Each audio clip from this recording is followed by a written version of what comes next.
Olá pessoal, aqui é o Moisa e hoje nós vamos falar um pouco sobre a promessa da Marvel Studios para o ano de 2021, que é o filme do Mestre do Kung Fu, que para quem não sabe, eu acho que na verdade ninguém sabe, ele está no meu top 3 dos melhores personagens da Marvel.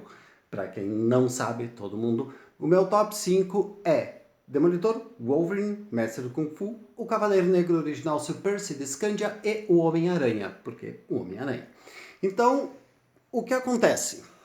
Bem, algumas coisas já foram ditas e vamos falar sobre elas aqui. Nós ainda não temos um teaser trailer para examinar, mas haverá um reaction vídeo dele assim que for lançado. Algumas coisas que vão acontecer. Já foi dito que ele vai ser mais do que um filme de Kung Fu. Bem, por quê? Porque o personagem ele não é exatamente apenas um personagem de Kung Fu. Ele é um personagem de Kung Fu em um cenário de super-heróis. Já começa por aí, então vocês podem apostar que haverá ação equivalente à dos outros filmes da Marvel. Ok. Outra coisa, foi dito que serão 90% do cast vai ser oriental. E isso faz muito sentido. Primeiro porque o mercado da China atualmente, a audiência chinesa dos filmes, está contando muito para o sucesso dos blockbusters de modo geral. E um filme que possa não ir muito bem no mercado ou cosmético ou internacional, mas que vai bem na China, é um filme lucrativo. Então eles querem ter essa atenção. Para isso também vamos ter finalmente uma aparição que preste do Mandarim. Porque o Fu Manchu, o vilão original, o pai do Shang-Chi, não é uma propriedade intelectual da Marvel. É uma treta. Podemos fazer o esquadrinhando especialmente, quando ficar mais perto do filme, do personagem Shang-Chi, onde nós vamos esclarecer mais essas coisas. Mas por hora, o seguinte. Fu Manchu foi criado por Sax Rohmer e ele não é um personagem da Marvel. Ele foi inserido, mas eles não têm os direitos. Então eles preferiram pegar o Mandarim. E o Fu Manchu é um personagem, para ser gentil, ele é bastante datado. Né? As histórias originais dele são do século passado. E quando eu digo passado, é do primeira metade do século passado para trás.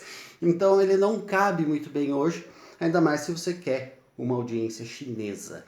Então ele não vai servir exatamente para isso. Ficou o Mandarim, que era um personagem de Nome de Ferro, é um vilão, um grande vilão, é praticamente o arco e vilão do Homem de Ferro. E por isso que ele tem o nome A Lenda dos Dez Anéis. São as armas do Mandarim. E também tem uma história toda aí. Aí tem uma coisa, vamos ver. Os filmes do MCU, eles seguem o modelo de roteiro tradicional que Hollywood adotou com a jornada do herói há muito tempo. Muito tempo. E ele certamente deve começar com Shang-Chi na China.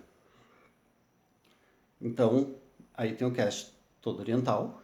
E aí também tem a questão que o MCU bebe demais, o Ultimate, o universo Ultimate, 1610, ele foi criado de uma forma que seja mais convidativa para adaptação de filmes. Foi lá, por exemplo, que saiu Samuel Jackson, sim, como Nick Fury. Então, no MCU, não, digo, no universo Ultimate, o Shang-Chi aparece em Chinatown. Então é muito provável que nós vejamos. Eu estou chutando agora, que ele deve participar do, do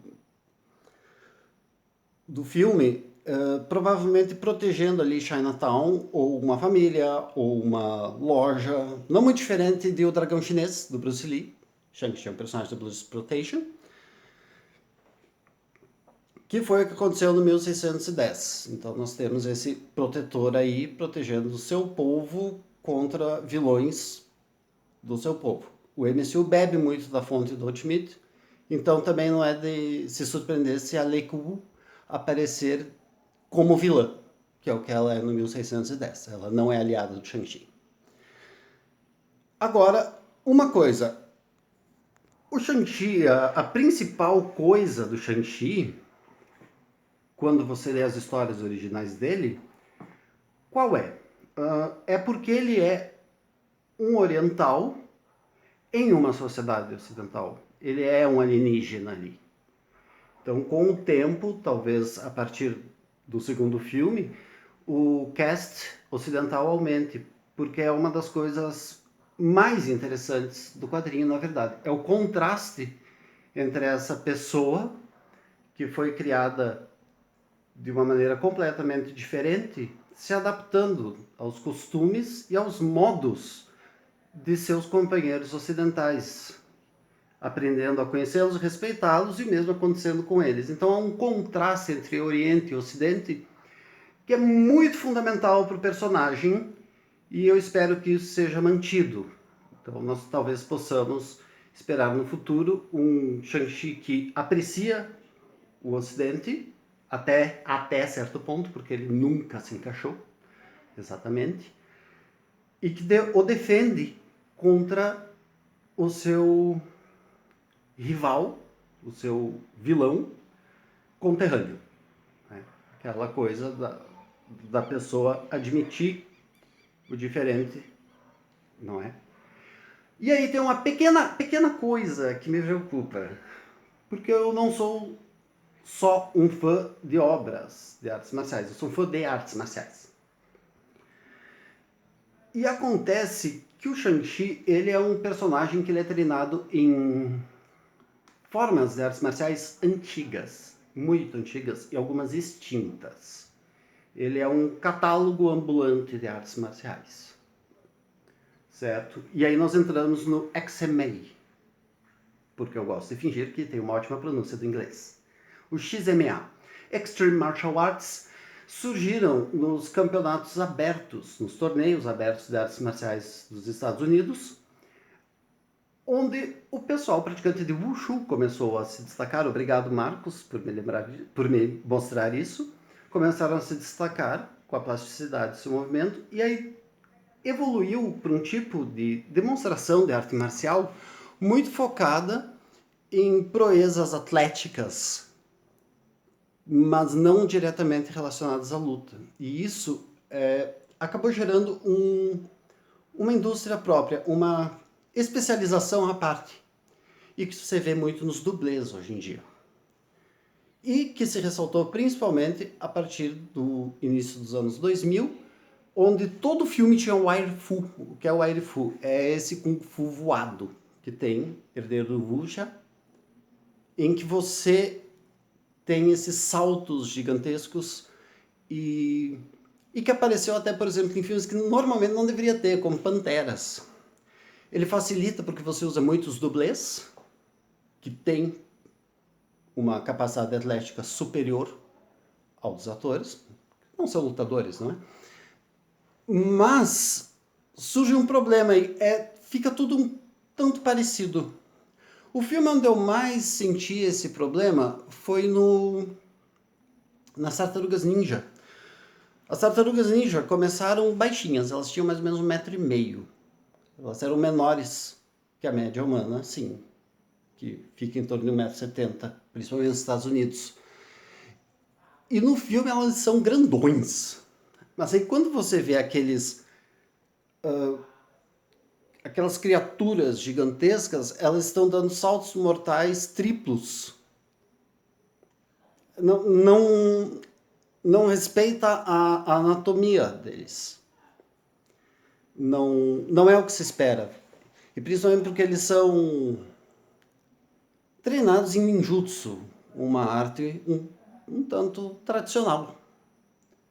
E que não é muito cheia desse tipo de acrobacia quanto pode parecer.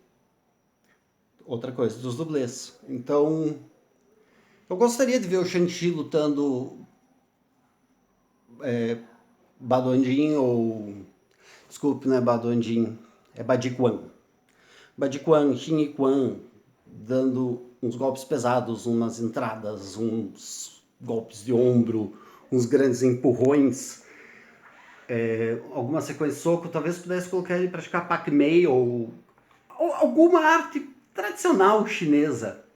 Mas eu sinto que, e temo, que ele vai ficar muito voado. Talvez fosse mais interessante pegar um praticante de alguma arte tradicional, até mais conhecida, não precisa ser um desses nomes poucos conhecidos que eu falei. Pode ser um Baxi Ulan, que é o Shaolin do Norte, ou então, por exemplo, Hungá, talvez Choi Lai Fu. Mas, e aí deixar o XMA, afinal o pessoal precisa trabalhar, né? Para seus oponentes, para os MOOCs. Então, aí está. Então, nós podemos esperar um filme dentro do que se espera de um personagem novo no MCU, né? A tradicional jornada do herói que todos conhecemos, mas eu espero que eles sejam uma representação um pouco mais tradicional das artes marciais, né?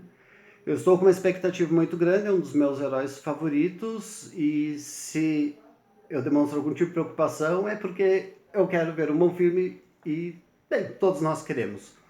Assim que sair o teaser, nós vamos fazer como eu já disse, vamos fazer um reaction e vamos esperar para ver o que pode aparecer. Eu estou bastante otimista e eu quero saber o que vocês estão esperando.